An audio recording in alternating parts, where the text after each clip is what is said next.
কোটা আন্দোলনের ছাত্ররা এখন পরীক্ষা বাতিলের জন্য আন্দোলন করছে। বিজয়ের স্বাদে যখন নেশা ধরে যায় তখন আর কেউ ঠিক পথে হাঁটে না, আর তখনই ঘটে আসল বিপত্তিটা। আসসালামু আলাইকুম, সবাইকে ওয়েলকাম জানাচ্ছি আমার আজকের ভিডিওতে। প্রতিদিনই ঘুম থেকে উঠে সেই চিরচেনা কাজ, চিরচেনা রান্নাঘর, চিরচেনা রান্নার জিনিসপত্র, যা প্রত্যেকটা মেয়েরই খুবই আপন। মেয়েদের খুবই বিরক্তি, খুবই আবেগ আর ভালোবাসার জায়গা হচ্ছে রান্নাঘর। সবাইকে খুশি করতে মেয়েরা সবসময় চেষ্টা করে। সকালে নাস্তা খাওয়া শেষ করে এখন চা বানানোর প্রস্তুতি চলছে। ঘড়িতে প্রায় 11টা বেজে গেছে। সকাল থেকেই বৃষ্টি হচ্ছে। আজকে উষ্ট্রিকা স্কুলে দিয়ে আসার সময় প্রায় অর্ধেকটাই ভিজে গিয়েছিলাম। যদিও আমার বৃষ্টিতে ভিজতে খুব একটা খারাপ লাগছিল না, কিন্তু জ্বর ঠান্ডার ভয়ে আর খুব একটা উৎসাহিত হতে পারিনি ভিজতে। যাই হোক, এদিক দিয়ে আমার চা বানানো চলছে। বৃষ্টির দিনে চা যেন অমৃত, তাই আজ একটু বেশি করেই চা বানিয়ে নিলাম।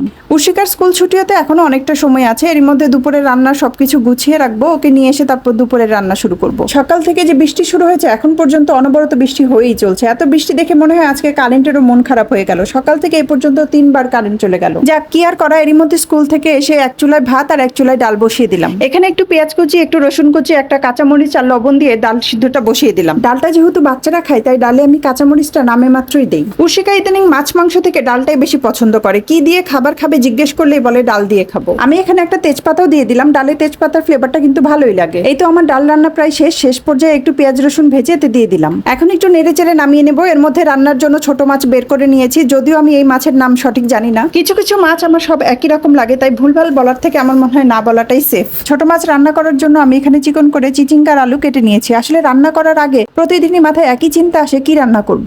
তো চিন্তা করলাম গত কয়েকদিন যেহেতু খুব ভারী খাবার দাবার হয়েছে, তাই আজ একটু লাইট কিছুই রান্না করি। আসলে বাঙালিরা বুঝি এমনই, 2 দিন খারাপ খেলে হাই হুতাশে পড়ে যায় ভালো খাওয়ার জন্য, আবার 2 দিন ভালো খেলে ভর্তা ভাত খাওয়ার জন্য পাগল হয়ে যায়। যাক, এর মধ্যে আমি পেঁয়াজ মরিচ একটু তেলে ভেজে নিয়েছি। এরপর এতে বাটা মশলার মধ্যে পেঁয়াজ বাটা আর জিরে বাটা দিয়ে দিচ্ছি। এখন গুঁড়ো মশলার মধ্যে হলুদ, ধনে গুঁড়ো আর মরিচ গুঁড়ো দিয়ে দিলাম। এরপর ভালো করে কষিয়ে নেবো মশলাটা। কাটা সবজিগুলো দিয়ে এখন ঢেকে রান্না করবো। এরপর এতে মাছগুলো দিয়ে দিব। গতকাল দেখলাম শিক্ষার্থীদের আন্দোলনের মুখে পরীক্ষা বাতিল করলো আন্তঃশিক্ষা বোর্ড সমন্বয় কমিটি। কোটা আন্দোলনের বিজয়ের পর এখন সবারই বুঝি মনোযোগ শুধুমাত্র আন্দোলনের দিকে। কোনো কিছু হচ্ছে কি হচ্ছে না তখনই নেমে যাচ্ছে আন্দোলনে। এই যে অটো পাস, এটা কি আদৌ আমাদের ছাত্র সমাজের জন্য ভালো হলো? সহস্রাধিক শিক্ষার্থী বোর্ড চেয়ারম্যানকে অবরুদ্ধ করে এক প্রকার জোর করে পরীক্ষা বাতিলের সিদ্ধান্ত গ্রহণ করায়। এটাই বুঝি আমাদের কোটা আন্দোলনের সুফল, আমাদের বিজয়ের সুফল। বিকল্প হাজারটা পথ থাকতেও পরীক্ষা বাতিল হলো। বিজয়ের স্বাদ যদি নেশায় পরিণত হয় তাহলে তা আমাদের দেশের বা সমাজের জন্য বিস্ফোরণ মতো। যাই হোক, সন্ধ্যার পর একটু বাহিরে বের হলাম 2 বোনের জন্য একটু জরুরি কাপড় চোপড় কেনার জন্য। নান্নু মার্কেট, যেখানে বাচ্চাদের এক্সপোর্টের কাপড় খুব ভালো পাওয়া যায়। তো বাসা থেকে বের হতেই পড়ে গেলাম জ্যামে।